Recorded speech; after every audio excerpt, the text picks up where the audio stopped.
on est toujours, dans une certaine mesure, surpris par ce que peut nous apporter le paysage.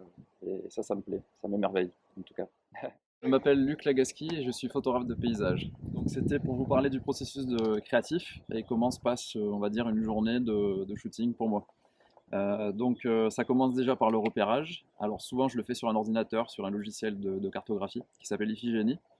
Et j'utilise des cartes IGN qui sont des cartes très détaillées qui me permettent en fait de repérer l'ensemble des chemins, de voir s'il y a des ruines, des fontaines, des cascades, etc. Donc vraiment tout ce qui constitue le paysage. Une fois que je fais ce repérage, je me rends sur le lieu. Et là, je suis parfois des tracés que j'ai déjà établis au préalable dans le logiciel, ou alors j'improvise, et selon les paysages, selon ce que je trouve, je vais à droite à gauche, et je me permets quand même un maximum de liberté, puisque c'est ce qui compte. Donc je recherche notamment de la variété dans les paysages, des éléments qui ressortent de ce que je vois, qui ressortent du paysage, des éléments très spécifiques, par exemple un arbre qui est un peu différent. Donc après, une fois que les photos ont été faites et que j'ai terminé ma balade, qui souvent dure entre 2 3 heures, voire un peu plus, je rentre chez moi, je décharge les photos et là je commence un tri. Et dans ce tri, on va dire que j'élimine une bonne partie des images, bon, 2 tiers, 3 quarts. Et dans ce qui me reste, j'attaque le travail de retouche.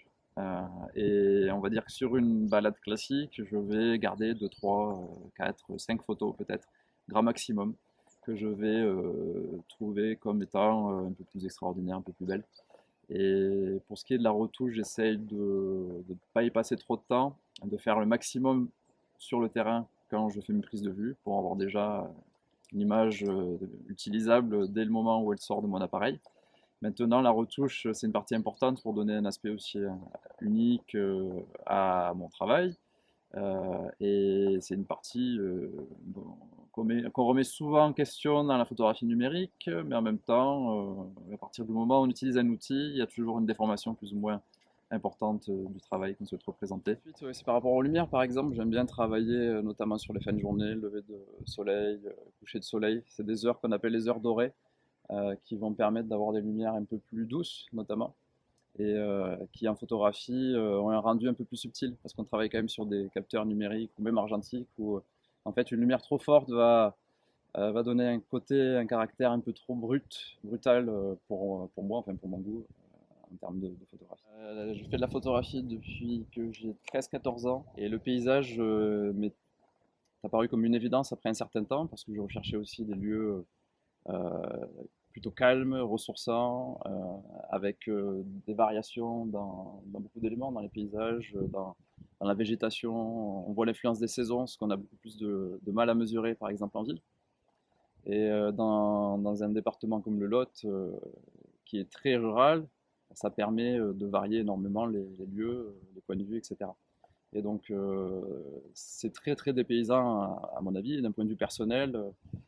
Concilier la photographie avec la randonnée, c'est quelque chose qui m'est complètement indispensable par cet aspect de curiosité, d'émerveillement et de sensibilité à la beauté que je trouve en tout cas ici. Pour moi, la beauté, elle est présente à tout point de vue, que ce soit à petite échelle ou à grande échelle.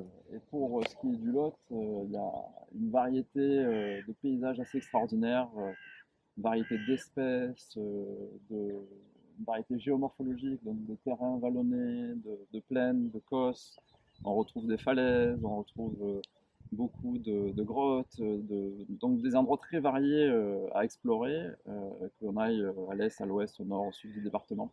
Donc, le paysage varie énormément. Donc ça c'est une chance, c'est assez, je pense, assez unique même en France, sur le territoire français, d'avoir autant de types de paysages sur un terrain assez limité.